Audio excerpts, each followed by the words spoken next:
በምሕረቱ ከሳበኝ ጀምሮ ኢየሱስ በይቅርታው ከጠራኝ ጀምሮ እሱን ይላል ልቤ ተቀይሮ ጌታን ይላል ልቤ ተቀይሮ ጌታን ይላል ልቤ ተቀይሮ እሱን ይላል ልቤ ተቀይሮ ጌታ በምሕረቱ ከሳበኝ ጀምሮ ኢየሱስ በይቅርታው ከጠራኝ ጀምሮ እሱን ይላል ልቤ ተቀይሮ። የጌታን ቃል እንሰማለን። ሁላችንም እንጸልያለን። ቅድም ስንጀምር እግዚአብሔርን በመጠማት በፊቱ እንደሆነን ለጌታ እየነገርነው ነው የነበረውና አሁንም እግዚአብሔር ሆይ ቃልህን ልከህ ከኔ ጋር እንድትገናኝ አሜን። እግዚአብሔር ቃል ሲናገር ሁላችንም እንደምናውቀው እሱን ብለን በተገኘንበት እሱ ይገኛል። ከሱ ተገናኝተን መውጣት እንድንችል እግዚአብሔር ሆይ በቃል ውስጥ አንተን አግኝቼ እንድወጣ እያለን እንጸልያለን። እግዚአብሔርን ቃል እያካፈለን ያለው ወንድማችን አበራ ወደዚህ ይመጣል። እኛ እንጸልያለን። እስቲ ለግል እንጸልያለን። ቃሉን ሰምተን ፈውስ እንዲሆንልን፣ ቃሉን ሰምተን ሕይወት እንዲሆንልን እናመሰግናለን። ክብር ሁሉ ለስምህ ይሁን። እዚህ የተሰበሰብነው ልናመሰግንህ፣ ልናከብርህ፣ ልናመልክህ ነው። ምስጋናችንን ተቀበል።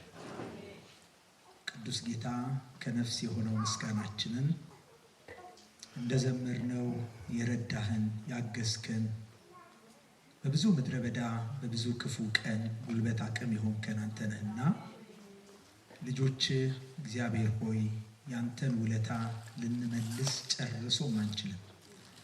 ነገር ግን ከልብ የሆነ ምስጋናችንን ላንተ እናቀርባለን። ምስጋናችንን ተቀበል። ክብር ይሁንልህ። ምስጋና፣ አምልኮ፣ ስግደት ለታላቅነት ይሁን። ከነፍሳችን የሚወጣውን እግዚአብሔር ሆይ ዝማሬን፣ እግዚአብሔር ውዳሴን አንተ ተቀበል። ደግሞ በዚህ የተገኘነው ልንሰጥህም ልንቀበል ነውና እግዚአብሔር ሆይ የልብህን ሐሳብና ፈቃድ ስትናገረን እግዚአብሔር በማስተዋል በአንተ በትልቁ አምላክ ፊት እንድንሆን ይህን ጉባኤ እንድታገዝ ለእያንዳንዳችን ሰሚ ጆሮ አስተዋይ ልቦና እንድትሰጠን በፊትህ እግዚአብሔር የሰራዊት አምላክ በጸጋ ዙፋን ፊት ስንቀርብ ካንተ ከሆነው ነገር እንዳንጎድል ማስተዋል እንድትጨምርልን እንጸልያለን። ቅዱስ ጌታ ስለነበረን መልካም የጸሎት የአምልኮ ጊዜ ስላገለገሉንም የተወደዱ ባሪያዎች ከልብ አመሰግናለሁ። ቀሪው ጊዜ ባርክልን። ሁሉ ለስምህ ክብር ይሁን። በክብር ጌታ በኢየሱስ ስም አሜን። ጌታን ከልብ እናመሰግናለን። ጠዋት ላይ በነበረን ጊዜ ስለ 7ቱ አብያተ ክርስቲያናት ከራእይ መጽሐፍ ላይ የመጀመሪያው ምዕራፍ በማንበብ ነው የጀመርነው።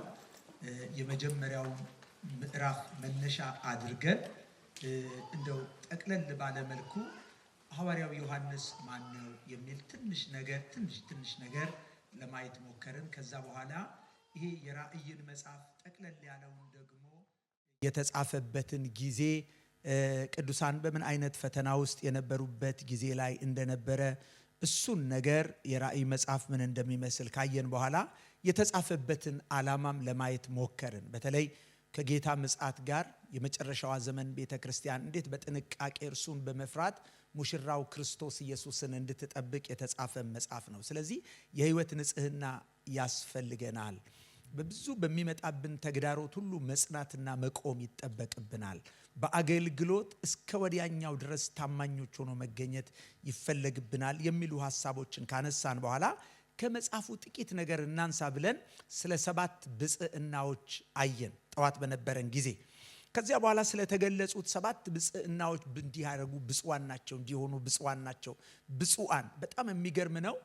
ጌታ ኢየሱስ ትምህርቱን ሲጀምር የማቴዎስ ወንጌል እነዛ የተራራ ስብከቶች ላይ ስለ ብጽዕና አንስቷል። እንዲህ ያደረጉ ብፁዓን ናቸው እያለ ኢየሱስ አስተምሯል። እና መጠቅለያውም ላይ ብጽዕናን እንዴት እንደሚያነሳው ካየን በኋላ ራእይ ከወንጌል ጋር የሚስማማ ነው። ራእይ ከብሉይ ኪዳን 24 መጽሐፍቶች ከ39 ውስጥ የተጠቀሱበት መጽሐፍ ነው። በጣም ሰፊ ሽፋን የመጽሐፍ ቅዱስን ጠቅለል ያለ ሐሳብ የያዘና ማጠቃለያውን መደምደሚያውን የሚያመላክት መጽሐፍ ነው እና ይሄ መጽሐፍ በጊዜው ለነበሩት 7 አብያተ ክርስቲያናት ተጽፏል። ከመጀመሪያው ከባለ 50 ጀምሮ እስከ መጨረሻ ላይ ያሉትን ቤተ እምነቶች ሁሉ ጠቅለል ባለ መልኩ ሁሉን የሚመለከት ነው። እያንዳንዱን አጥቢያ የሚመለከት ነው ካልን በኋላ እያንዳንዳችንን እንደ ግለሰብ አማኞችን የሚመለከት ነው አለና የመጀመሪያዋን ቤተ ክርስቲያን አየናት። እሷን ቤተ ክርስቲያን ኤፌሶን ናት። ኤፌሶን በጣም ብዙ ጠንካራ ጎኖች፣ ብርቱ ጎኖች አሏት። የተወቀሰችበት ግን አንድ ነገር ብቻ እንደነበር፣ ግን እሱ አንድ ነገር ዋና ነገር እና መጀመሪያ አስብ፣ ከወዴት እንደወደቅ አስብ። መውደቅም መነሳትም አስተሳሰብ ጋር ነው እና አስተሳሰብ እና ከወዴት እንደወደቅ አስብ፣ ንስሐም ግባ፣ የቀደመውንም ስራህን አድርግ የሚል ጠቅለል ያለ መልእክት የተሰጣት ቤተ ክርስቲያን ናት። እሱን ነገር ተመልክተን ነው ጠዋት ላይ ያቆምነው። ሁለተኛዋን ቤተ ክርስቲያን እንመለከታለን። ሁለተኛዋ ቤተ ክርስቲያን የሰምርኔስ ቤተ ክርስቲያን ናት። የሰምርኔስ ቤተ ክርስቲያን ናት። ሰምርኔስ ቤተ ክርስቲያን ራእይ ምዕራፍ 2 ከቁጥር 8 እስከ 11 እናገኛታለን። ራእይ ምዕራፍ 2 ከቁጥር 8 እስከ 11 ራእይ ምዕራፍ 2 ከቁጥር 8 እስከ 11 እንዲህ ይላል። በሰምርኔስም ወዳለው ወደ ቤተ ክርስቲያን መልአክ እንዲህ ብለህ ጻፍ። ይሄ መልአክ የሚለው እግዚአብሔር ለመልአክ አይደለም መልእክቱን እያስተላለፈ ያለው። መላእክት መናፍስቶች ናቸው፣ ለነሱ አይደለም። መላእክት የቤተ ክርስቲያን መሪም አይደሉም። ግን ይሄ መልአክ የሚለው ቀደምት ትርጉሞች በማስረጃ የሚያሳዩት የቤተ ክርስቲያን መሪዎች፣ ኃላፊነት ላይ ያሉ እነሱን የሚያመላክቱ ናቸውና ቀጥታ እነሱን የሚመለከት ሐሳብ እንደሆነ ብዙ ማስረጃዎች አሉ። በሰምርኔስ ወዳለው ወደ ቤተ ክርስቲያን መልአክ እንዲህ ብለህ ጻፍ። ሞቶ የነበረው ሕያውም የሆነው ፊተኛውና መጨረሻው እንዲህ ይላል፣ መከራህንና ድህነትህን አውቃለሁ። ነገር ግን ባለጠጋ ነህ፣ የሰይጣንም ማህበር ናቸው እንጂ አይሁድ ነን የሚሉት የሚሳደቡትን ስድብ አውቃለሁ። ልትቀበለው ያለህን መከራ አትፍራ። እነሆ እንድትፈተኑ ዲያብሎስ ከእናንተ አንዳንዶቻችሁን በወህኒ ሊያገባችሁ አለው። 10 ቀንም መከራን ትቀበላላችሁ። እስከ ሞት ድረስ የታመንኩን የሕይወትንም አክሊል እሰጥሃለሁ።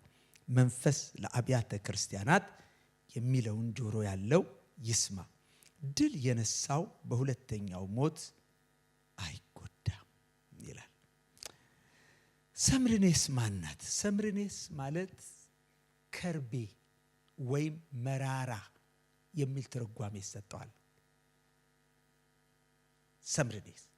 ሰምርኔስ እንደሱ ነው። መራራ፣ ከርቤ። አባባሉ የስደት፣ የመከራ፣ የሰቆቃ ተምሳሌት ነው። ጌታ ኢየሱስ ክርስቶስ ሲወለድ ሰብአ ሰገል ካመጡለት ስጦታ ውስጥ አንደኛው የከርቤ ስጦታ ነው። ብዙ የመጽሐፍ ቅዱስ ሰዎች የሚስማሙት ይሄ ከርቤው የስቃዩ፣ የመከራው ሊቀበል ያለውን ያቺ ሊጠጣት ያለውን ሞት ያንን ጽዋ አመላካች ነው። እንግዲህ ሰምርኔስ ማለት በጣም ብዙ መከራ ውስጥ ብዙ ፈተና ውስጥ ያለፈች ቤተክርስቲያን ናት። መልክዓ ምድራዊ አቀማመጧ ምን ይመስላል? ሰምርኔስ አጠቃላይ ሰምርኔስን የተመለከተ ነገር ስንመለከት ከኤፌሶን ወደ 35 ማይል ያህል የምትርቅ ናት። በጣም ቅርብ ናት ማለት ነው። ይሄ እቺ እቺ ሰምርኔስ ራሷ አካባቢዋ የተቆረቆረችው ከታላቁ አሌክሳንደር ወረራ በኋላ በርሱ 2 ጀነራሎች እንደተመሰረተች ወይንም ከተማዋ እንደተቋቋመች ብዙ ማስረጃዎች አሉ።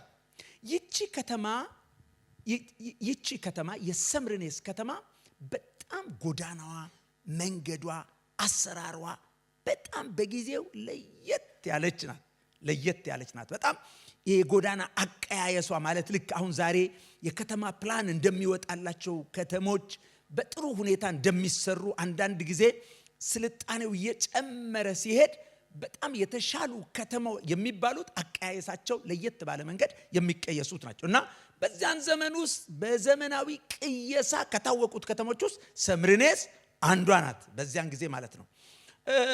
በአስተዳደር መድረክ የፖለቲካ እምብርት ነበረች። እዛ ዙሪያ ላይ ደግሞ ታውቃላችሁ ክርስቲያኖች ጋር ያለውን ሰልፍ እና በጣም የታወቀች ናት። በዚህ በአስተዳደር ወርቃማ መንገድ ይሄ the golden road የሚባል ነበራት። በጣም ማለት ስለ ስልጣኔዋ ስለ ከተማዋ ብዙ ይነገርላታል። ታላላቅ ሰዎችን በጣም ያፈራችም ናት። በጣም ታዋቂ ለምሳሌ እንደነ ሆሜር የተባሉት ሰዎች የሊትሬቸር የሥነ ጽሑፍ ሰዎች ከዚህ ከተማ የተወለዱ ያደጉ ሰዎች ናቸው። በዘመናዊ ቲያትርም ትታወቃለች። ወደ 20,000 የሚደርስ አዳራሽ በጊዜው 20,000 ሰዎችን የሚያስተናግድ አዳራሽ ነበራት።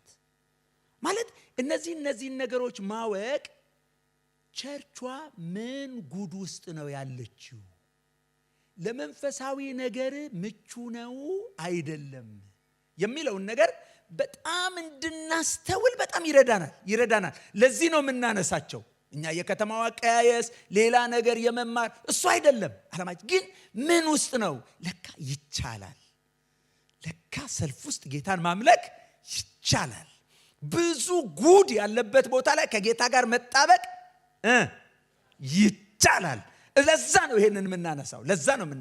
በዘመናዊነት መካከል ሳይዘምኑ፣ ምክንያቱም መጽሐፍ ቅዱስ አይዘምንም። መጽሐፍ ቅዱስ ኋላም አይቀርም። መጽሐፍ ቅዱስ ከእግዚአብሔር ሐሳብ ጋር ይጓዛል። እንደሱ ሆኖ መኖር ይቻላል። መጽሐፍ ቅዱሳችንን አናዘምነውም። መጽሐፍ ቅዱስ ዘመን ተሻጋሪ ነው። ዘመን ተሻጋሪ ሰዎች ያላዩትን በሳይንስ በምርምር ያልደረሱበትን ከመጀመሪያ እስከ መጨረሻ ያለውን የሚያሳይ ነው። ክብር ለእግዚአብሔር ይሁን። ስለዚህ ለዚህ ነው የምናነሳው። እቺ ከተማ ወደ 405 እንደዚህ ከክርስቶስ ልደት በኋላ በመሬት መንቀጥቀጥ እንደጠፋች መረጃዎች ያሳያሉ። እስቲ እቺን ቤተክርስቲያን ብርቱ ጎኗን በዚህ ክፍል ውስጥ የተጠቀሰ ብርቱ ጎኗን እናንሳ። በዚህ ከተማ የሚገኙ ክርስቲያኖች በታላቅ ጭንቅ በሞት ሸለቆ ውስጥ ይሰቃዩ ስለነበር ይህ ተጻፈላቸው። በጣም በታላቅ ጭንቅ የሞት ሸለቆ ዕለት ሞት የሚሸታቸው ሰዎች ምናልባት ከዓመታት በፊት ጌታን ያገኛችሁ በስደት በመከራ ዘመን ውስጥ ቆም ብላችሁ አስቡ። ማግባት መውለድ ጨርሶ አይታሰብም። እንቀጥላለን አንቀጥልም፣ ነገ በህይወት ቆሜ ሄዳለሁ፣ ዘንድሮን እሻገራለሁ አልሻገርም። በጊዜው የነበረው ስጋት ይሄ ነው። በጊዜው የነበረው ስጋት ይሄ ነው። በጣም ብዙ ነገር መለስ ብላችሁ ታዩና እንዴት ይቻላል? በቃ አለቀ። ምክንያቱም ዕለት ስደት፣ ዕለት መከራ፣ ዕለት መታሰር፣ ዕለት የመከራ አይነት ቅዱሳን ላይ ይወርዳል እና እንደዚህ ያለ ሁኔታ ውስጥ ነው ቅዱሳን ጌታን ያመልኩ የነበረው። ከተማዋ ዘምናለች። አካባቢው በጣም የሰለጠነ ነው። ቲያትር ይታያል። ሰው ይዝናናል፣ ፈታ ይላል። ቅዱሳን ላይ ግን መከራ እንደ ዶፍ ይዘንባል። እንደ ዶፍ ይዘንባል። ስለ ወንጌል የመከራን ጽዋ እንደሚገባ የጠጣች ነበረች። ስለ ወንጌል የመከራን ጽዋ። ለዚህ ነው ከራሱ ሕይወት ጋር አያይዞ በቁጥር 8 ላይ እንዲህ ይላታል፣ ሞቶ የነበረው ሕያውም የሆነው የመጀመሪያውና የመጨረሻው ብሎ ይናገራል። ማለት ሞት ቢመጣ አይዟችሁ እያላቸው፣ በሞት ላይ ስልጣን አለኝ እያላቸው፣ ሞትን እንዳይፈሩት እየነገራቸው፣ የመጨረሻ ችግር ቢመጣ ምንድነው የምትሆኚው? ትሞቻለሽ፣ ትሞታለህ። እና ሞት ብርቅ ነው? በቃ የኛ ህይወት ሞትን የሚያሸንፍ ጌታ የሆነበት ህይወት ነው። ከሞት በላይ ሞት የማያሰጋው ህይወት ነው። በቀላሉ ማንመለስበት ህይወት ነው። ጠላት ሊያስፈራራ የሚችለው ነገር በሞት ነው። ወገኖቼ ሰው እኮ በሽታ አይፈራም። በሽታ እኮ የሚፈራው ከገደለኝ ብሎ እንጃ፣ ይሄ በሽታ እየሸቀሸቀኝ ነው እንጃ። በቃ የሚፈራው ሄዶ ምን ያደርገኛል? ይገለኛል። ከ6 ወር በኋላ እንደሚድን እርግጠኛ ከሆነ ሰውየው ምንም አይፈራው። የሚፈራው ይገለኛል። እና የኛ ህይወት ከሞት በላይ የሆነ ህይወት ነው።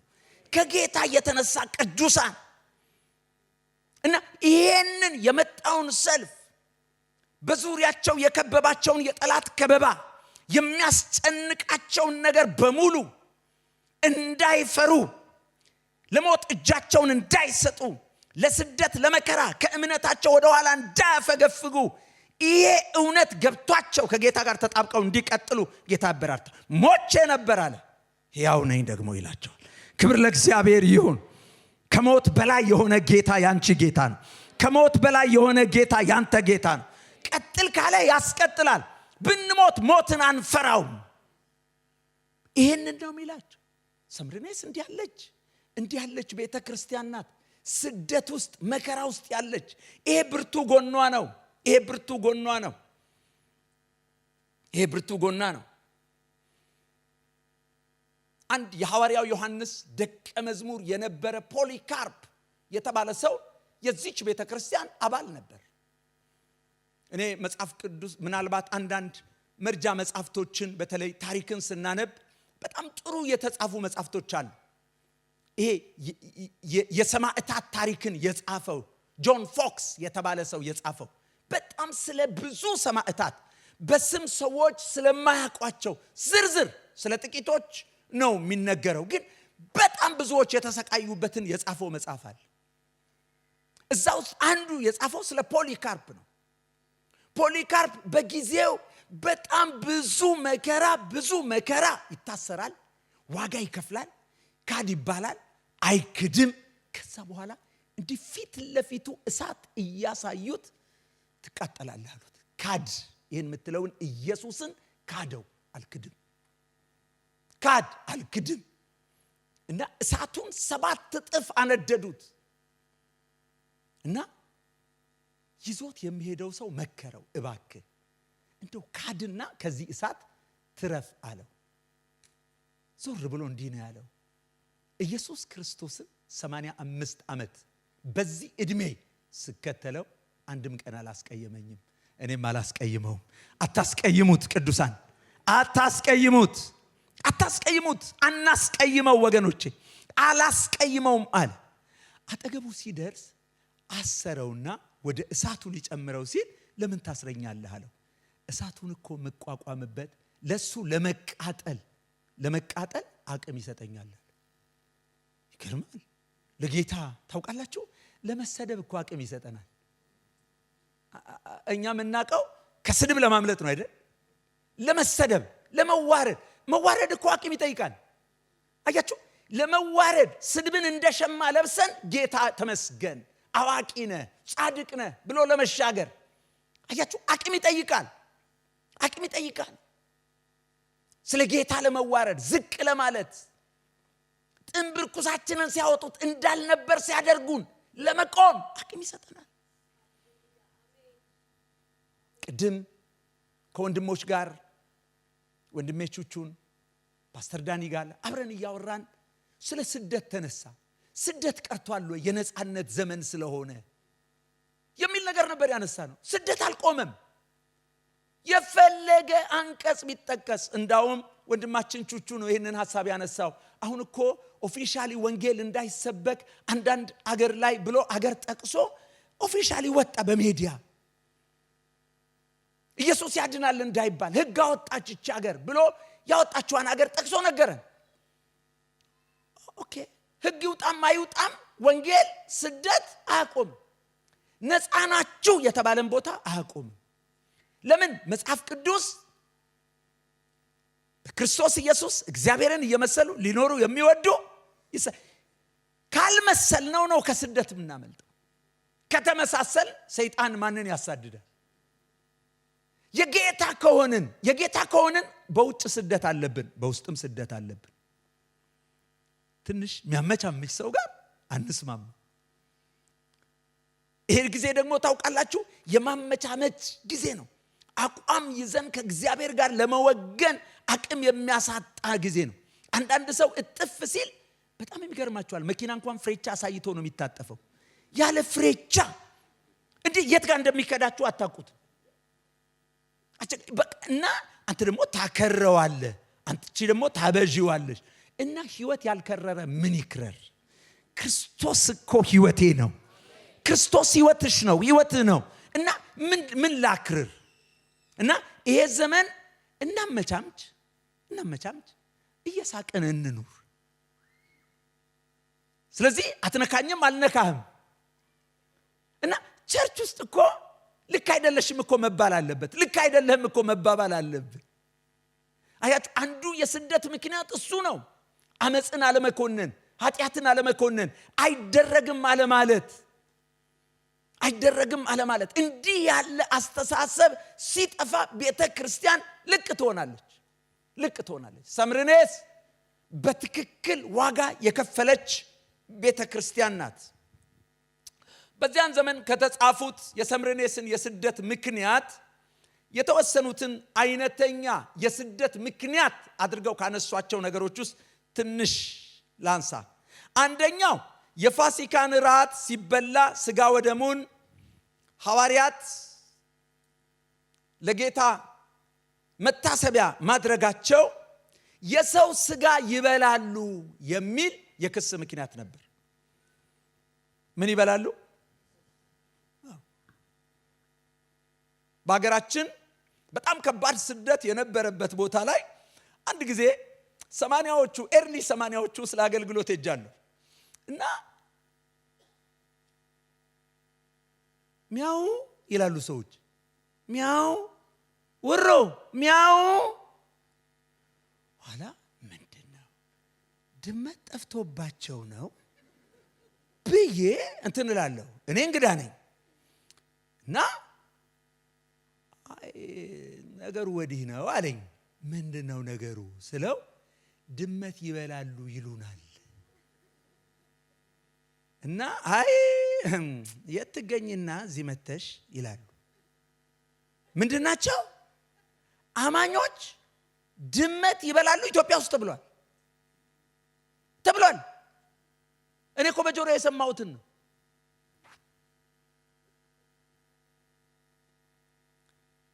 እና የሰው ስም ለማጥፋት ሰዎች ያለ መንገድ እና በዚያን ዘመን በሰው ስጋና ደም ነው የጌታን ራት የሚያዘጋጁት ይሏቸው ነበር የሰምርኔስን ቅዱሳን።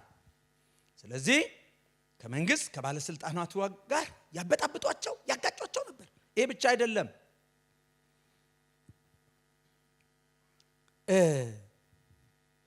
እምነታችንን ይቃወማሉ የሚል ሌላ የስደት ምክንያት ነበራቸው። ምን ማለት ነው? እነዚያ በዚያን ጊዜ የነበሩት ቅዱስ ዝሙት የሚሉትን እርኩሰት፣ አመጽ ይፈጽሙ ነበር። አማኞች ደግሞ አይደረግም፣ ልክ አይደለም ይሉ ነበር። ስለዚህ ኃጢአትን ስትኮንኑ ስደት አለ። አሁን እኮ ቸርች ውስጥ ፈተና ላይ እንዳለን ታውቃላችሁ ቅዱሳን። ምን እናርግ? አንዳንድ ጊዜ መሪዎች ስብሰባ ላይ እውነት ይነሳና ይታወቃል፣ ኬዙ ግን በቀጥታ እገሌን ይነካዋል። እገሌ ደግሞ ከተነካ እገሌን መንካት ማለት የእናንተ ሀገር ባቡር በጣም ብዙ ነው። አየሁት አንድ ሲያልፍና እንግዲህ እንዲህ ይሄ ሁሉ አልቅም እንዴ እላለሁ። አልቅም በጣም ብዙ ነው። እኛ ጋር አንድ ለእናቱ ናት እና በጣም ብዙ ነው ይሄዳል። እና አንዳንድ ሰዎችን መንካት ጓዙ ብዙ ነው። ስለዚህ ጎመን በጤና አርፌ ብቀመጥስ አትነካው። መገሌን ከነካው ብዙ የሚነካካ ነገር አለ። ስለዚህ ያንዳንዱን ሰው ኃጢአት ብርድ ልብስ እንድናለብስ፣ አንዳንዱ ደግሞ ፍርጎ የሌለውን ፀሐይ ላይ እንድናሰጣ። አያቸው እንዲህ ያሉ አስገዳጅ ሁኔታዎች ይፈጠራሉ። ተመልከቱ። ከባድ ነው። ይሄ ነገር ልክ አይደለም ካልክ እስቲ ቆይ አሳድረን እንየው ይላል። ቆይ ብናሳድረው አንድና አንድ 3 ይሆናል። ተመልከቱ። አንዳንድ የመሪ ፈተና ምንድነው? ለምንድነው የምናሳድረው? አንድና አንድ 2 እንደሆነ እናውቃለን። ያልተገለጠ ያልደረስንበት ምናጣራው ነገር ከሆነ ምንም ችግር የለውም ቢያድር። ግን በተገለጡ ነገሮች ወዲያው ለምን ችግኝን መንቀል ይቀላል ዛፍ ከመጣል። አንዳንዶቹ ነገሮች ያድጋሉ። ስለዚህ እነዚህ የርኩሰት የአመፃ መዲና ስለሆነች ቅዱሳኑ ልክ አይደለም ይላል። አመቻምቹ። ይሄ ነገር ግን ምንድነው የሚያስከፍላቸው ነገር? ህይወታቸውን ነው የሚያስከፍላቸው። ቢሆንም ኃጢአትን ቅዱስ አያረጉት።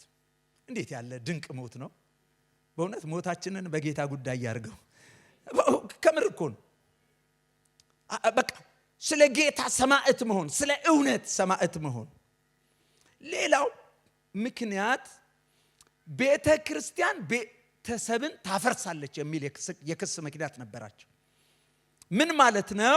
ይሄ ቤተ ክርስቲያን ቤተሰብን ታፈርሳለች ተብለው የሚከሰሱት በዚያን ጊዜ ሰዎች ልጅ ካመነ ቤተሰብ ያባረረዋል።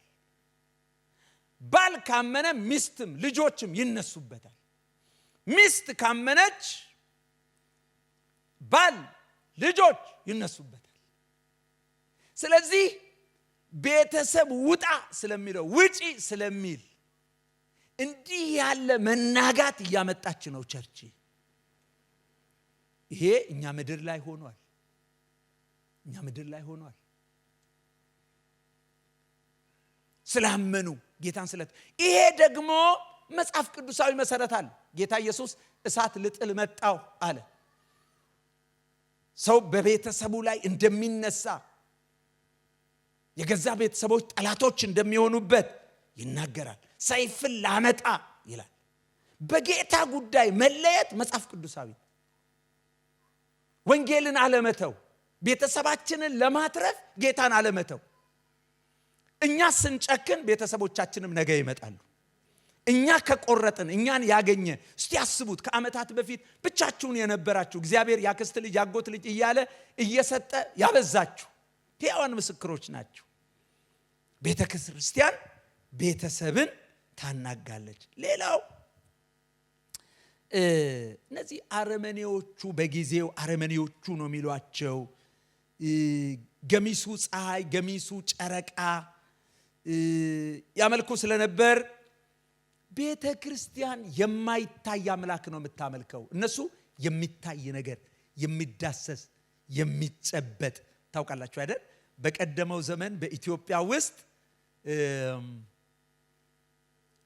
እስቲ ያሳየኝ እግዚአብሔር ይመስገን እንደማይባል ታስታውሳላችሁ? እግዚአብሔር እኮ ይመስገን አይባልም። እንኳን አደረሰ አይባልም። እንኳን አደረሰ አይባልም። እንኳን ደረስክ። ማን አደረሰ? አይነሳም እሱ። እንኳን ደረስክ። በዓል ላይ እንኳን አደረሰ የሚያስወቅስ የሚያስከስስ የነበረበት ጊዜ አለ።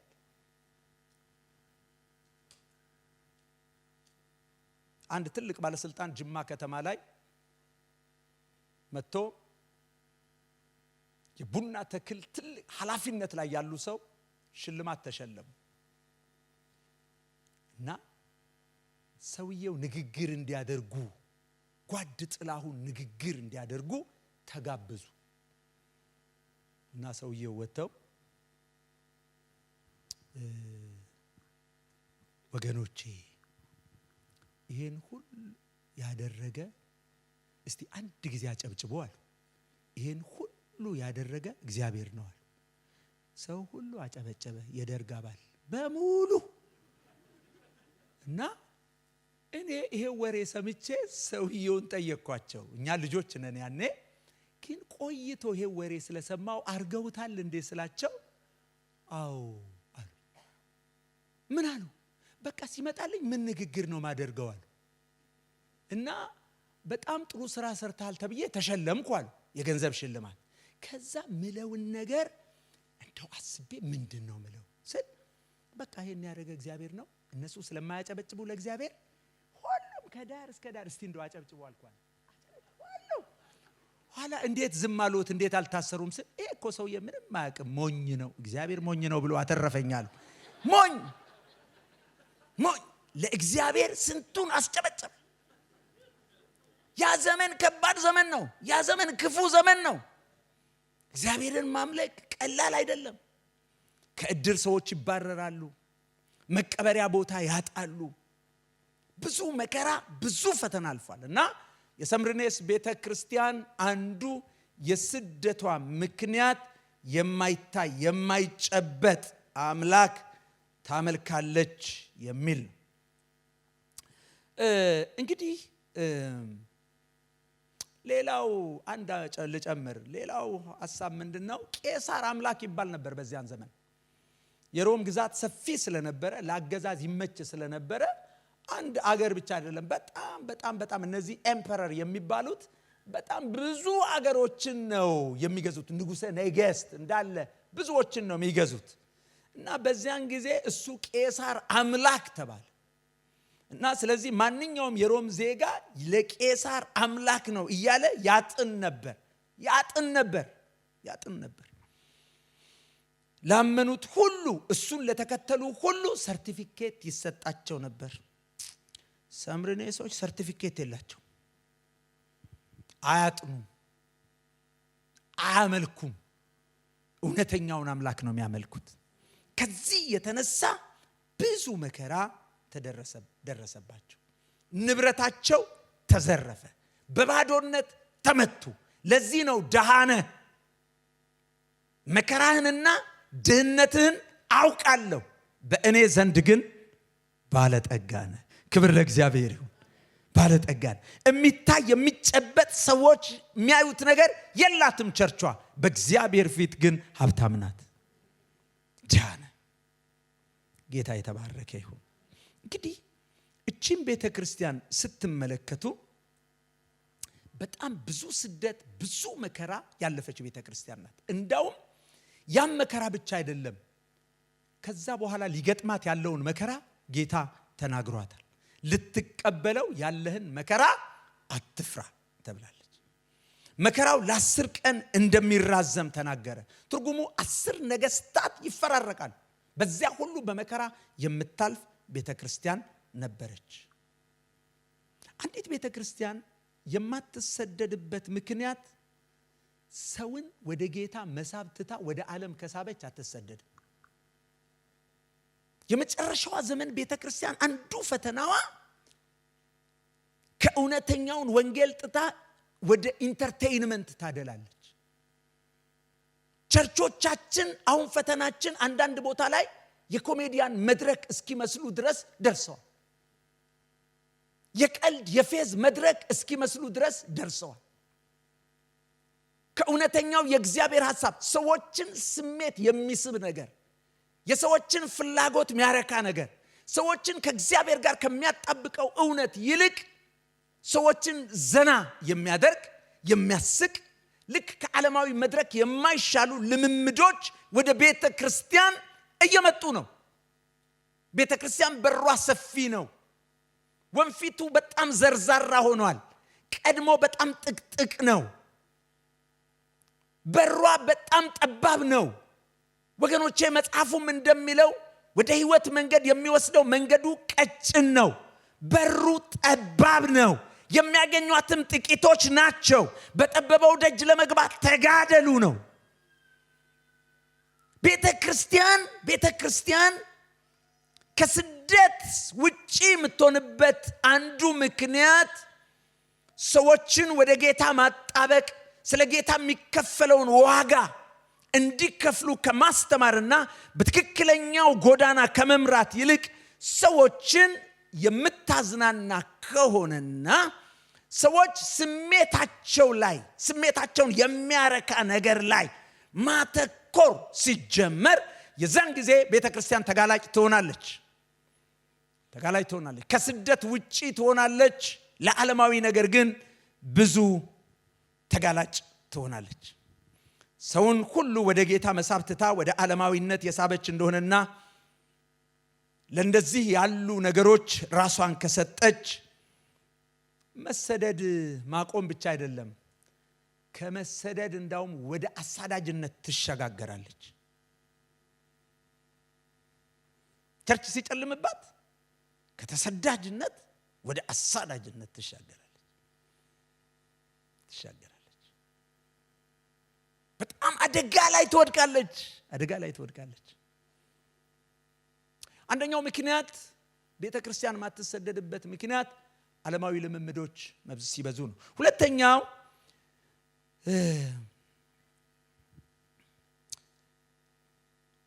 ቤተክርስቲያን በዓለማዊነት የተጠመደች እንደሆነና ከዓለምም የመለየት ስሜት የማይኖራት ከሆነ በቃ ስሜቷ ፈጽሞ ለመለየት ምንም ፍላጎት ስታጣ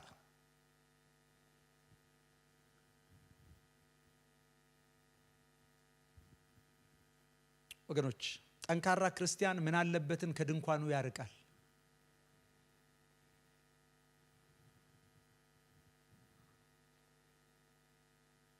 ቤተክርስቲያን እንዲህ ትላለች ከማለት የእግዚአብሔር ቃል እንዲህ ይላል ማለት መልካም እና ቤተክርስቲያን ከእግዚአብሔር ሐሳብ ጋር ስትጣበቅ ሁሌ ስደት ውስጥ ናት። ማትሰደደው ግን ማመቻመች ስትጀምር ነው። ሌላው እንግዲህ የዚች የሰምርኔስ ቤተክርስቲያን ብርቱ ጎን ነው የተጠቀሰው። አንድም ደካማ ጎን አልተጠቀሰም። የተሰጣት የመፍትሄ አቅጣጫ ከስተቷን እንድታርም ወደ ትክክለኛ ጎዳና እንድትመጣ የተነገራት የለም። ነገር ግን ልታደርግ የተገባት በጎ ነገሯን እንድትጠብቅ ተጨማሪ ማሳሰቢያዎች ተሰጥተዋታል።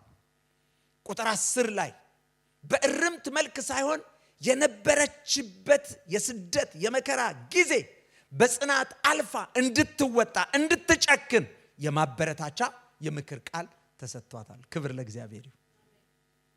የሚያስወቅሳት ነገር የለም። ይሄን አስተካኪ የለም። ኤፌሶን ላይ አንድ ነገር የወቀሳ ምክንያት አግኝተናል። ሰምርኔስ ላይ ግን አንድም ነገር የለም። የምትወቀስበት ምክንያት የለም። በሞት ጥላ ውስጥ እያለፈች ጌታን አክብረዋለች። ባታደርግ የሚከተላት የተሰጣት ማስጠንቀቂያ የለም። ኤፌሶን ባታደርግ የሚከተላት የተሰጣት ማስጠንቀቂያ ባታደርግ መቅረዝን ካንተ አነሳዋለሁ ብሏታል ኤፌሶንን። እችን ግን አላላት። የተሰጣትን የምክር ቃል ተቀብላ እስከ መጨረሻ በዚህ ህይወት ብትጸና የተገባላት ቃል አለ። የህይወትን አክሊል እሰጥሃለሁ። ክብር ለእግዚአብሔር ይሁን። በፈተና የሚጸና የተባረከ ነው። ከተፈተነ በኋላ የህይወትን አክሊል ይቀበላል። ከተፈተነ በኋላ እንግዲህ ከሰምርኔስ ምን ተማረን? ምን ቀረልን?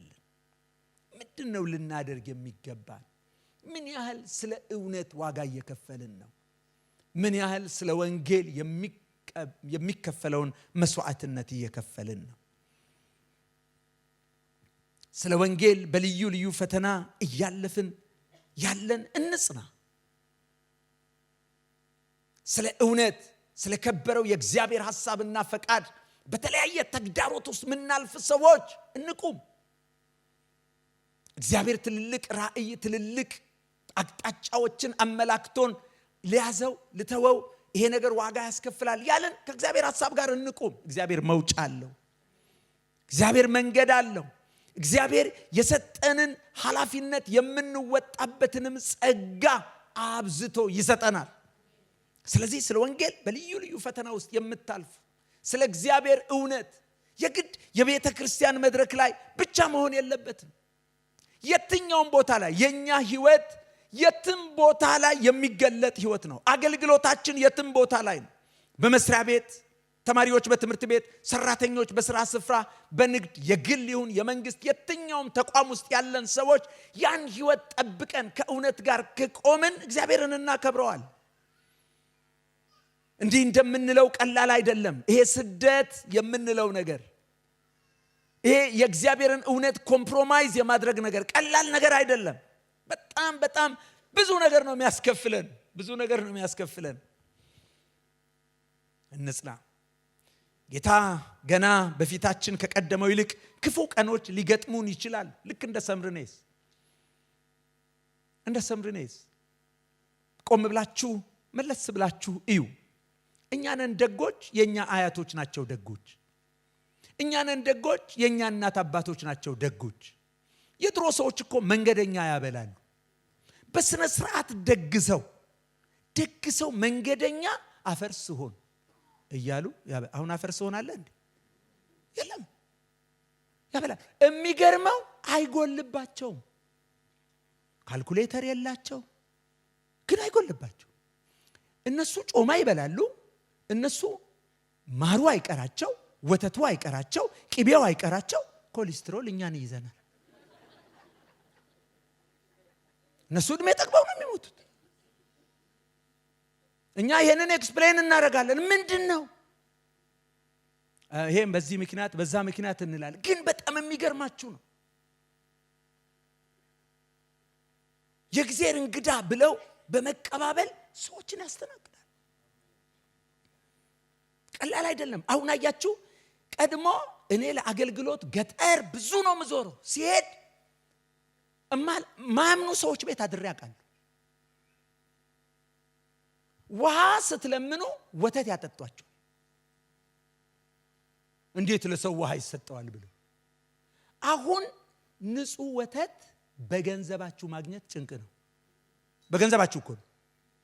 ውሃ ስጠኝ ብላችሁ ወተት መስጠቱን ተውትና በገንዘቤ ልግዛ ብላችሁት ወተቱ ውስጥ ውሃ ይጨመራል።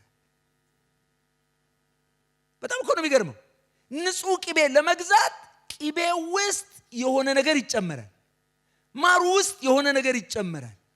ንጽህናው በጣም ተበላሽ፣ ከመስመር ወጣ። ድሮ እህል ውስጥ ምንድነው የሚጨምሩት? ጤፍ ውስጥ በቆሎ ይደባልቃሉ ይባላል ምግብ ቤት ሰው ሲመገብ። አሁኑን ሰምታችኋል። አልሰማችሁ? ጄሶ ይጨመራል። ይሄ ኮሜዲያ ላይ እኮ የወጣ ነገር ነው። እሺ፣ እሱን ደግሞ ስትሉ በርበሬ ደግሞ ቀይ ሸክላ ተፈጭቶ በርበሬ ነው ተብሎ ይሸጣል። እግዚአብሔር ያሳያችሁ። እንጀራ ጄሶ፣ ከዚህ ሸክላ ሆዳችን ውስጥ ብሎኬት ነው። ምን እኮ እንደሆነ አንዳንድ ሰው ያመኛል ይላል። በደም ምርመራ አይገኝ፣ በኤክስሬ አይገኝ፣ ባክቴሪያ አይደል፣ ቫይረስ አይደል፣ ግን ያመዋል። እና እነዛ ጤፍ ውስጥ በቆሎ የደባለቁት ብፁዓን ናቸው። ቢያንስ እህል ነው የደባለቁት። የጊዜውን ክፋት እንድታዩት ነው። የጊዜው ክፋት ምን ላይ እንደደረሰ፣ እንዴት ሰው እየጨከነ እንደሆነ እንድታስቡት ነው። እና ቀን እየጨመረ ሲመጣ ክፋት እየጨመረ፣ አመጽ እየጨመረ፣ ስለዚህ ትግላችን ቀላል አይደለም ልላችሁ ነው። የእግዚአብሔርን እውነት ጠብቆ ለማቆየት ቀላል አይደለም ማለት ነው። እዚህ ንግድ ውስጥ ጴንጤ ይኖር ይሆን? ለምን ይጠፋል? ተመልከቱ። እዚህ ውስጥ ነው ይሄንን ስትራግል ማድረግ ቀላል አይደለም።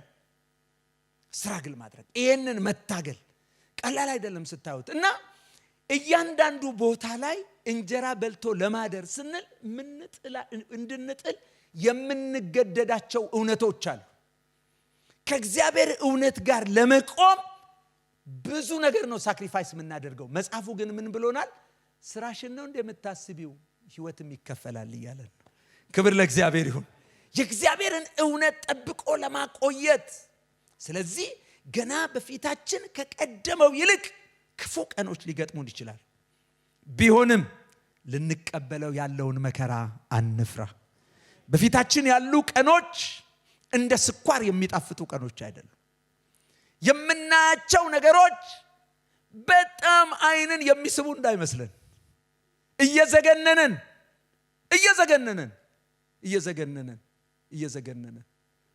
በቃ በኢየሱስ ስም በጌታ በኢየሱስ ስም እያለን ትንሽ እንቆይና እንለምደዋለን።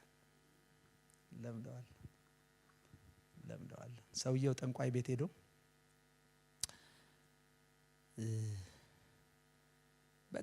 በጣም ነው የቸገረኝ እና ኑሮ መረረኝ፣ ብሰራ አልሆን አለ። እንደው አባቴ ከዚህ አውጡኝ አለው። እና ጠንቋዩ ይሄ ነገር እስከ 20 ዓመት ይቀጥላል አለው። እስከ 20 ዓመት ይቀጥላል። ከዛ ሲል እስከ 30 ይቀጥላል አለው። ምን ነው አባቴ ሲል ከዛስ አለ እስከ 40 ይቀጥላል አለው። ኧረ አባቴ ከዛስ ሲለው ከዛ በኋላ ትለምደዋለህ። ከዛ በኋላ ኮምፕሮማይዝ በቃ ትለምደዋለህ። አንዳንድ ነገሮች ታውቃላችሁ በጊዜ ርዝመት በምንም አይነት መንገድ ኃጢአት ቆንጆ አይሆንም፣ አመጽ ቆንጆ አይሆንም። ስለ እውነት የሚከፈል መስዋዕትነት ላይ በምንም አይነት መንገድ እሱን ልንለማመደው አይገባም። ስለ እውነት ዋጋ መከፈል አለበት። እንግዲህ ይሄንን ካል ምናልባት ስለ እውነት ዛሬ ዋጋ የከፈላችሁ ሰዎች በእንደዚህ ያለ መንገድ የምታልፉ ጌታን ልታመሰግኑ ይገባል። አትማረሩ። ምስጋናችሁ አንካሳ እንዳይሆን ጌታን ባርኩት። ክብር ለእግዚአብሔር ይሁን። አንደኛውን ቤተክርስቲያን እስቲ እንጨምር። ጴርጋሞን ቤተክርስቲያን ራእይ 2 ከ12 እስከ 17 ታገኟታላችሁ። ራእይ ምዕራፍ 2 ከቁጥር 12 እስከ 17 በጴርጋሞንም ወዳለው ወደ ቤተክርስቲያን መልአክ እንዲህ ብለህ ጻፍ። በሁለት ወገን የተሳለ ስለታም ሰይፍ ያለው እንዲህ ይላል፣ የሰይጣን ዙፋን ባለበት የምትኖርበትን አውቃለሁ። ስሜንም ትጠብቃለህ። ሰይጣንም በሚኖርበት በእናንተ ዘንድ የተገደለው የታመነው ምስክሬ አንቲጳስ በነበረበት ዘመን እንኳ ሃይማኖቴን አልካድህም። ዳሩ ግን ለጣዖት የታረደውን እንዲበሉና እንዲሴስኑ በእስራኤል ልጆች ፊት ማሰናከያን ላይኖርባቸው ባላቅን ያስተማረ የበለዓምን ትምህርት የሚጠብቁ በዚያ ከአንተ ጋር ስላሉ የምነቅፍብህ ጥቂት ነገር አለኝ። እንዲሁ የኒቆላውያንን ትምህርት እንደነዚህ የሚጠብቁ ሰዎች ከአንተ ጋር ደግሞ አሉ። እንግዲህ ንስሐ ግባ፣ አለዚያ ፈጥኜ እመጣብሃለሁ፣ በአፌም ሰይፍ እዋጋቸዋለሁ። መንፈስ ለአብያተ ክርስቲያናት የሚለውን ጆሮ ያለው ይስማ። ድል ለነሳው ከተሰወረ መና እሰጠዋለሁ፣ ነጭ ድንጋይንም እሰጠዋለሁ። በድንጋዩም ላይ ከተቀበለው በቀር አንድ ስንኳ የሚያውቀው የሌለ አዲስ ስም ተጽፏል ይላል። ጴርጋሞን ሶስተኛዋ ቤተ ክርስቲያን በዚህ በራእይ መጽሐፍ የተጻፈችው ጴርጋሞን ናት። ጴርጋሞን ማለት መጋባት ማለት ነው። ጴርጋሞን እሱን ጴርጋሞን መጋባት፣ መዛመድ፣ መደባለቅ ማለት ነው። ጴርጋሞን እሱን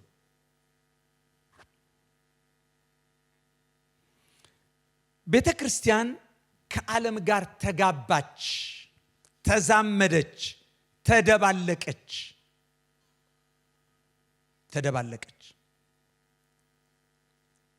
እሱን ለማመልከት ነው ጴርጋሞ። መልክዓ ምድራዊ አቀማመጧ ከኤፌሶን 50 ማይል ትርቃለች። ጴርጋሞን ልክ እንደ ሌሎቹ ታዋቂነት አላት። በባህል በስልጣኔ በጣም ተራምዳ ነበር። ከሮም ቅኝ ግዛት ከተመረጡት ከተሞች ውስጥም አንዷ ነበረች። አሁን ጠፍታለች ቦታዋ። በሷ ቦታ ላይ በርጋማ የሚል የቱርክ ከተማ ተተክቷል። ልክ እዛው ቦታ ማለት ነው። በርጋማ ይሉታል እነሱ። ልክ ከጥንታዊቷ ጴርጋሞን ጋር የተያዘ ነው በርጋማ። በጣዖት አምልኮ በጣም ታዋቂ ናት። ታላቁ ጣዖታቸው እነሱ ትልቅ የሚሉት ጁፒተር የሚል አምላክ አላቸው። ሌላው በእነርሱ ዘንድ በጣም ታዋቂ የሆነው የሚያመልኩት ኢኩላፒየስ የሚባል አምላክ። ኢኩላፒየስ የታወቀ ጣዖታቸው ነው። የፈውስ መድኃኒት ማለት ነው ትርጉሙ። ምልክቱ እባብ ነው። ብዙውን ጊዜ ፋርማሲዎች ላይ አይታችኋል። እባብ ኢኩላፒየስ። ይሄ ከሙሴ የተቀዳ ነው። የእባቡ ምስል ሙሴ በምድረ በዳ ህዝቡን እግዚአብሔር ከቅጣት የተነሳ ህዝቡን እባብ እየነደፈ ሲጨርሳቸው ኡኡ ብሎ ወደ እግዚአብሔር ሲጮህ እግዚአብሔር እባብ ገድለ በዓላማ ላይ አስቀምጥ አለው። ሙሴ ይሄንን ባደረገ ጊዜ ልክ ሰው እባብ ሲነድፈው እባብ የተነደፈው ሰው የተሰቀለውን እባብ ሲያይ ወዲያው ይድናል። እግዚአብሔር ስላለ እባቡ ጋር ፈውስ የለም፣ መታዘዙ ጋር ግን ፈውስ አለ። እባቡ አይደለም ፈዋሽ፣ እግዚአብሔር ስላለ ነው። ወደ እባቡ ወደ ተሰቀለው እንዳውም መጽሐፍ ቅዱስ ላይ በእንጨት የሚሰቀል የተረገመ ነው የሚለውን አዲስ ኪዳን ከሱ ጋር ነው። ሙሴ በምድረ በዳ እባብን እንደሰቀል የሰው ልጅ ይሰቀል ዘንድ ይገባዋል ብሎ አዲስ ኪዳን ላይ ትመለከታላችሁ። የእባቡ ምስል ሙሴ በምድረ በዳ ሰቅሎት የነበረውን ሰይጣን በመኮረጅ መጠቀሙን ነው የምታዩት። በጴርጋሞን ለመስዋዕት በጉን በማረድ ጠጉሩን ለመስዋዕት ያቃጥሉት ነበር። ቄሱ ግማሹን ስጋ ለራሱ ግማሹን ለመጣው ሰው ይሰጥ ነበር። መርዝ የሌላቸው እባቦች ይቀመጡና ታካሚዎች፣ አመመኝ የሚሉ ሰዎች በሙሉ መተው ይነጠፋል እና እባብ ይርመሰመስባቸዋል። ከዛ ሰዎች እየተነሱ ተፈወስኩ፣ ዳንኩ ይሉ ነበር በጊዜው በጴርጋሞን። ለዚህ ነው የሰይጣን ዙፋን ባለበት የምትኖርበትን አውቃለሁ የተባለው። የዘወትር አዳኝ ፈዋሽ ኢየሱስ ክርስቶስ ብቻ ነው። በህብረተሰቡ መካከል ክርስቲያኖች ለግብዣ ተጠርተው ስለማይሄዱ የተጣሉ የተናቁ ነበሩ። ምክንያቱም እዛ ድብልቅልቅ ውስጥ አልገባም ያሉ ሰዎች መከራቸው ከባድ ነበር። በጣዖት ቤተ መቅደሳቸው ውስጥ ፈቃድ የተሰጣቸው ቅዱስ ዝሙት የሚሉትን የሚያስፈጽሙ የሴት ቀሳውስት ይገኙ ነበር። በዚህ ከተማ አሌክሳንድሪያ ከሚገኘው ቤተ መጻሕፍት ቀጥሎ በጣም ብዙ ሺህ መጻሕፍትን የያዘ የታወቀ ቤተ መጻሕፍት ነበራቸው። በጣም ብዙ ጥሩ ነገሮችን ከጴርጋሞን ለሰው ልጆች የተበረከቱ ነገሮች አሉ። ለምሳሌ የብራና ጽሑፍ መጻፊያው ከጴርጋሞን እንደጀመረ ብዙ ማስረጃዎች ይናገራሉ። እንግዲህ እቺ ቤተክርስቲያን በእንደዚህ ያለ ሁኔታ ውስጥ ነበረች እና ከስደቱን መቋቋም ያልቻሉ ሰዎች ግማሽ ክርስቲያን ግማሽ እግራቸው ዓለም ውስጥ ሆነ። ከሰልፍ የተነሳ ማለት ነው። ከተግዳሮት የተነሳ ማለት ነው። መጨከን አቃታቸው። አመንዝራውም ሌባውም ሁሉም ወደ ቤተ ክርስቲያን ገባ። በተለይም ንጉሥ ቆንጠንጢኖስ በጦርነት ጊዜ በአየር ላይ መስቀል አየሁ ብሎ በጌታ ስም አምኖ ስለተዋጋ አሸነፈ። ስደት ከዚያ በኋላ ጠፋ። ሰውን ከበር በመለስ ሁላችሁ ክርስትናን ተቀበሉ አለ እና ክርስትና የመንግስት ሃይማኖት ሆነ። ይሄ እንዳለ ደባለቀው ቸርች ውስጥ ጥራት የሚለው ነገር አጠፋው። በዚህ ውስጥ ነው መደባለቅ የነበረው። በጣም ብዙ በዚያን ጊዜ የጌታን ራት ስለወሰድን ቅዱስ ቁርባን ከወሰድን ደህንነት በቃን ይላል። በጣም ብዙ የስተት ትምህርቶች ተፈጸሙና በዚያ ሁኔታ ውስጥ ነው ጴርጋሞን ቤተክርስቲያን ለብዙ መደባለቅ የተጋለጠችው። ምንድነው ብርቱ ጎኗ? ቁጥር 13 ላይ አንቲጳስ የታመነው ምስክሬ ሲል በራሱ ስም ጠራው። በዚያ ስደት ውስጥ በዚያ መከራ ውስጥ አልደባለቅም ያለ የጌታ ምስክር ነበር። ይቻላል፣ አለመደባለቅ ይቻላል፣ ከዓለም አለመጋባት ይቻላል፣ መጨከን ይቻላል። አንቲጳስ የታመነው ምስክሬ። እግዚአብሔር የታመኑ ምስክሮች ያርገን። አንቲጳስ በነበረበት ዘመን እንኳ ሃይማኖቴን አልካድክም የተባለላቸው የጨከኑ ሰዎች ነበሩ። እንግዲህ ምን እናርግ? ምን እንግዲህ ሁሉም ሰው እኮ ነው፣ ምን ይደረግ? ምን አለበት እንግዲህ ይላሉ አንዳንድ ሰዎች። መጨከን ይቻላል፣ ከእግዚአብሔር ሐሳብ ጋር መቆም ይቻላል እና አንቲጳስ ብሎ ያነሳዋል። በዚያን ዘመን ብሎ ያነሳዋል። ስለዚህ ብርቱ ጎን፣ የጨከኑ የቆረጡ፣ ብዙ ስደት ብዙ መከራ ያለ ያልካዱ ቆራጦች ነበሩ። ደካማ ጎን፣ የበለዓምን ትምህርት የሚጠብቁ በዚያ አሉ። አንዳንድ ሰዎች ብሉይ ኪዳን ውስጥ የነበሩ ሰዎች ወገኖቼ ሆይ አዲስ ኪዳን ላይ የምታዩቸው ሰዎች አሉ። የመጥፎ ተምሳሌት የስተት ተምሳሌት ተደርገው አዲስ ኪዳን ላይ የሚነሱዋል። ለምሳሌ አንዱ የሚነሳው በለዓም ሞቷል። በጦር ተወግቶ ነው የሞተው። በለዓም ሞቷል፣ አልፏል። ግን ትምህርቱ አላለፈ፣ መንፈሱ አላለፈ።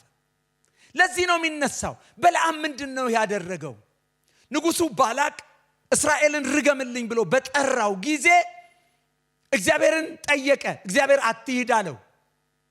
ከዛ ድጋሚ እጅ መንሻ ብዙ ነገር አድርጎ ጠራው። በዚያን ጊዜ ተፈተነ። ልሂድ አልሂድ አሁንም ድጋሚ ጠየቀው። እግዚአብሔር ሁለት ቃል የለውም፣ አንድ ነው ያለው። ግን የሰውየው ልብ አይቶታል። ሂድ አለው። ግን እኔ ምልህን ትላለህ አለው። አህያዋ መንገድ ላይ አቆመችው እና ይቀጠቅጣታል አልሄድም አለች እና ከኋላ መለስ ብላ እኔ ወትሮ ልማዴ ነው እንዴ አለችው። ወትሮ ልማዴ ነው እንዴ እንደዚህ አስቸግሬ አውቃለሁ ወይ አለችው። ስትለው ጊዜ እግዚአብሔር አይኑን ከፈተለት ይላል። ሲያይ ሰይፍ የያዘ መልአክ በፊቱ ቆሟል። ለካ ከሱ እየጠበቀችው ነው። እግዚአብሔር የነብዩን እብደት አህያዋ አገደች ይላል። በጣም እኮ ትልቅ እኮ ውድቀት ነው ሰው በአህያ ሲመለስ። የአህያ አስተማሪ ሲመደብለት፣ የአህያ ነብይ ሲመደብለት በጣም እኮ ነው የሚገርመው። በጣም ነው የወደቀው ሰውየው፣ በጣም ነው የወረደው ነብዩ። እና ምናልባት እዛ ጋር ሐሳብ ቀይሮ ይሆን ረግሜ እቀበላለሁ ብሎ ይሆን አይታወቅም። እዛ ከሄደ በኋላ በእርግጥ እግዚአብሔር እንዳለው አደረገ። ከያዕቆብ ኮከብ ይወጣል አለ። የሞዓብን ድንኳን ይመታል አለ። እግዚአብሔር ይዋሽ ዘንድ ሰው አይደለም፣ ይጸጸትም ዘንድ የሰው ልጅ አይደለም። እርሱ የተናገረውን አያደርገውም ምን አለ? የጻድቁን ሞት እኔ ልሙት አለ። ተናገረ። በጣም የሚገርም እንዴ! ጭራሽ ባረካቸው አረገምካቸውም እኮ አለው። ከዚህኛው ተራራ ወደዛኛው ከዛኛው ወደ ሌላ ቢያዘዋውረው በለዓም እዛው ነው፣ አይረግምም እስራኤልን። መጨረሻ ላይ ንጉሱ ባረካቸው አረገምካቸውም ማለት አው ይሄን ህዝብ እኮ መርገም ትርጉም የለውም ማለት እግዚአብሔር ያረገመው የተባረከ ህዝብ ነው አለ። እናስ እንዴት ነው ማሸነፋቸው? ቆነጃጅትን በፊታቸው አሳልፍ። የዛን ጊዜ እስራኤላውያን በዝሙት ሲወድቁ ከእግዚአብሔር ይጣላሉ። ከእግዚአብሔር ጋር ሲጣሉ እንደ ኳስ ትጫወትባቸዋለህ፣ እንደፈለክ ታደርጋቸዋለህ። ውሉን አሳየው። እስራኤል የሚሸነፈው በርግማን አይደለም፣ ከእግዚአብሔር በመጣላት ከእግዚአብሔር በመጣላት ነው። ይሄንን ውል በጣም የሚገርማችሁ ይሄንን ነገር አደረገ ባላቅ፣ አገር አለቀ። በጣም ብዙ ህዝብ አለቀ። እስራኤል ሴሰነ፣ አመነዘረ፣ ከእግዚአብሔር ተጣሉ። ብዙ ሰዎች አለቁ። የባላቅ ምክር ነው፣ የበለዓም ምክር። በለዓም በርግማን አይቻልም። ህዝቡ ከእግዚአብሔር ከተጣላ ግን በቀላሉ ታገኘዋል። በለዓም ሞቷል። የሱን ትምህርት ግን የሚጠብቁ አሉ። የሚሴስኑ የሚያሴስኑ ነበሩ። ደካማ ጎኗ ይሄንን ነው። ይሄንን ትምህርት አስተናግዳ ነበር። ይሄን ትምህርት ተቀብላ ነበር።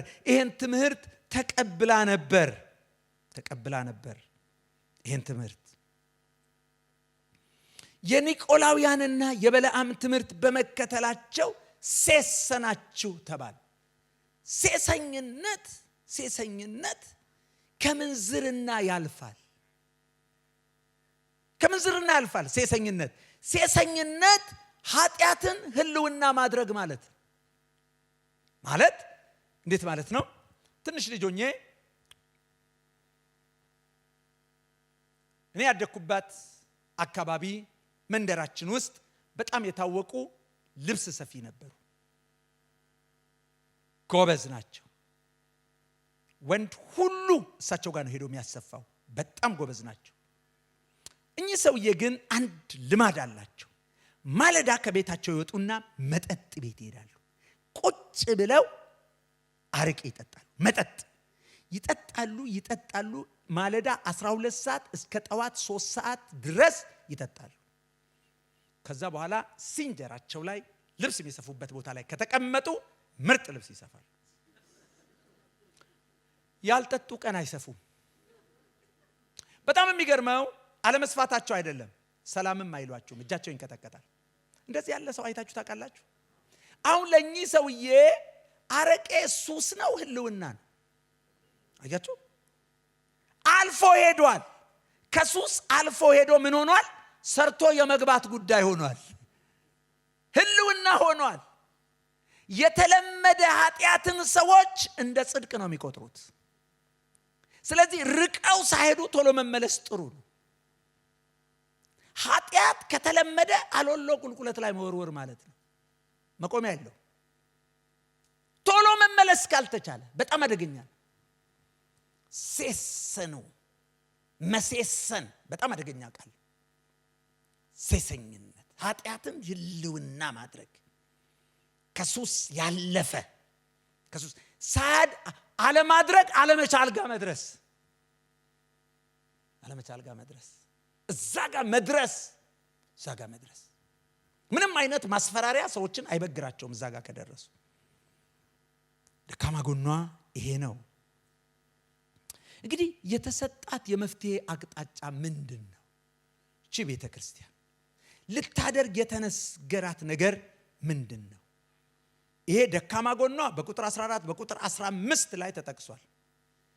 የመፍትሄ አቅጣጫ ደግሞ ቁጥር 16 ላይ ተጠቅሷል። ምን ተብሎ? ንስሐ ግባ። ንስሐ በመግባት መመለስ እንዳለባት፣ ንስሐ በመግባት መመለስ እንዳለባት ተነግሯታል። ንስሐ መግባት፣ ንስሐ ከመናገር ያለፈ ጠዋት ላይ እንዳነሳ ነው በተግባር የተገለጠ መመለስ ያለበት ጸጸት ያለበት ንስሐ ያስፈልጋል። ባታደርግ የተሰጣትን የመፍትሄ አቅጣጫ ባትተገብር ንስሐ ገብታ ባትመለስ ምንድነው የሚከተላት? የተሰጣት ማስጠንቀቂያ ምንድነው? በዚሁ በቁጥር 16 ላይ እንዲህ ይላል፣ አለዚያም እመጣብሃለሁ ይላል። እመጣብሃለሁ። ጠዋት አሁንም አይተናል። እመጣብሃለሁ ጥሩ አይደለም፣ እመጣልሃለሁ ነው ጥሩ። እመጣብሃለሁ የሚመጣባት ሊሸልማት አይደለም፣ ሊያከብራት አይደለም፣ ከፍ ከፍ ሊያደርጋት የመጨረሻው ባለስልጣን ነው የሚመጣባት። እመጣብሃለሁ ይልና በአፌም ሰይፍ እዋጋቸዋለሁ ይላል። ከእግዚአብሔር ጋር ውጊያ መድቀቅ ነው፣ መሸነፍ ነው። ከእግዚአብሔር ጋር የማይሞከር ጦርነት ነው። እየተጣላ ያለው ከኔ ጋር ነው፣ እየተጋጨ ያለው ከኔ ጋር ነው። ስለዚህ የማትጨርሰውን ጦርነት ነው የጀመርከው፣ የማታሸንፈውን ጦርነት ነው የጀመርከው። ተመለስ፣ ንስሐ ግባ ይላታል። የተሰጣትን ደግሞ የመፍትሄ አቅጣጫ ተከትላ ፈጽማ ብትገኝስ? ቁጥር 17 እሱንም ይናገራል። የተሰጣትን የመፍትሄ አቅጣጫ ተከትላ ፈጽማ ብትመለስ የተገባላት ቃል ድል ለነሳው ከተሰወረ መና እሰጠዋለሁ፣ ነጭ ድንጋይም እሰጠዋለሁ ይላል። ይሄ ነጭ ድንጋይ በዚያን ጊዜ ነጭ ድንጋይ የቅዱሳን ስም፣ በጎ ያደረጉ ስም የሚጻፍበት ነው። ጥቁር ድንጋይ ያመፀኞች ነው ተብሎ ይታመናል። ይሄ ለትውልድ ሁሉ ለማስረጃ ለትምህርት እንዲሆን ያስቀመጡት መና ዛሬ የት እንዳለ አይታወቅም። ከተሰወረ መና እሰጠዋለሁ ይላል። በግሪክ አንድ ሰው ጥፋት ሲሰራ በጥቁር ድንጋይ ላይ ይጻፋል። መልካም ከሰራ በነጭ ድንጋይ ላይ ይሄ ይሆንልሃል ይላታል።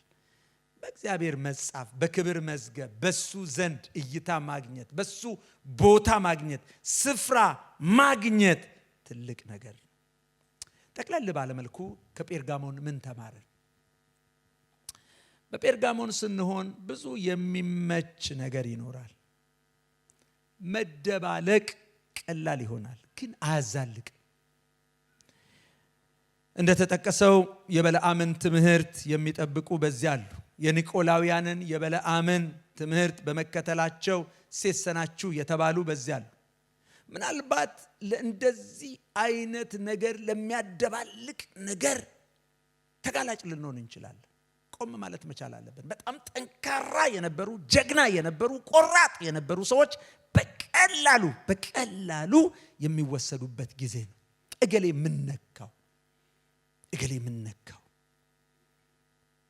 ወገኖች፣ ክርስትና መርህ ነው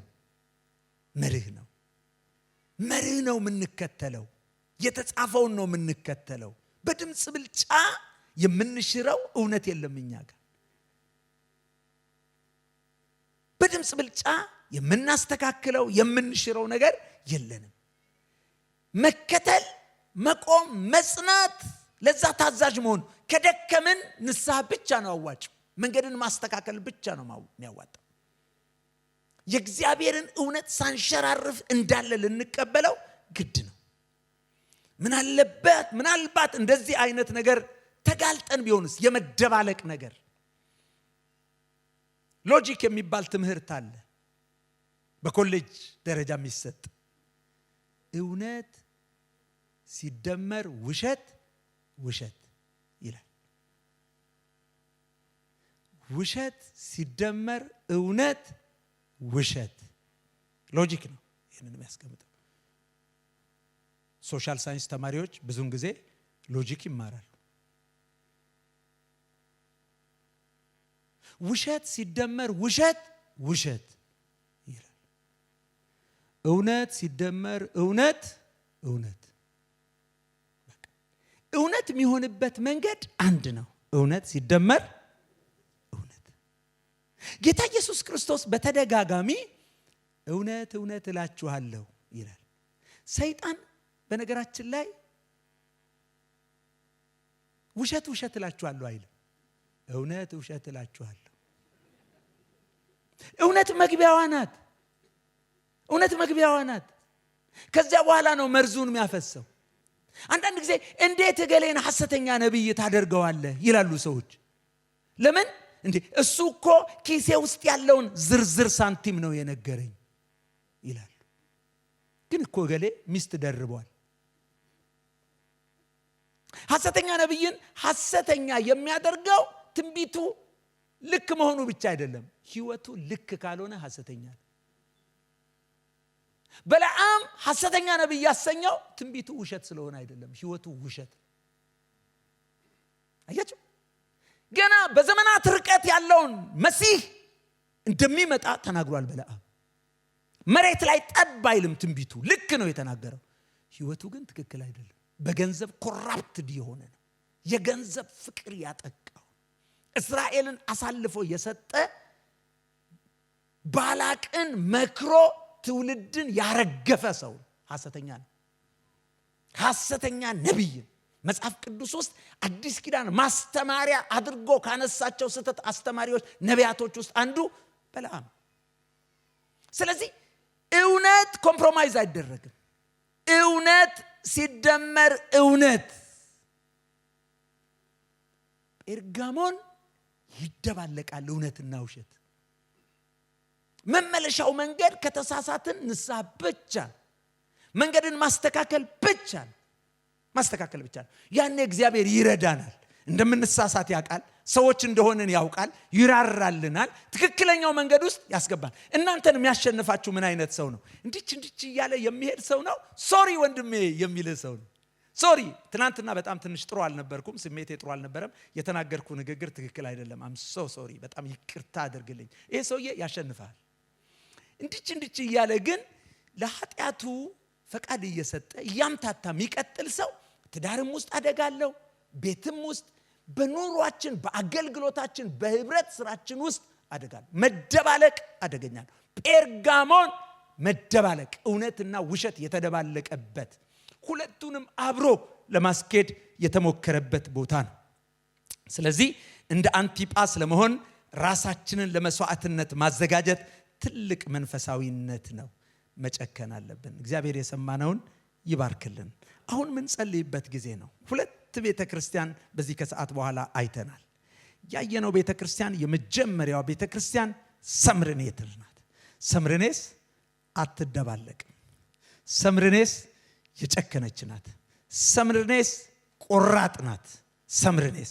ሰምርኔስ የሰይጣን ዙፋን ባለበት፣ ክፋት፣ አመጽ ባለበት በብዙ ሁኔታ ውስጥ እንደተመላለሱት በጴርጋሞን ውስጥ እንዳሉት ሰዎች ከብዙ ነገር ጋር የተደባለቀች አይደለችም። ብዙ ስደት፣ ብዙ መከራ ቢመጣባትም ጨክና ከእግዚአብሔር ሐሳብ ጋር የጸናች ናት። እግዚአብሔር ሁላችንን ይርዳን።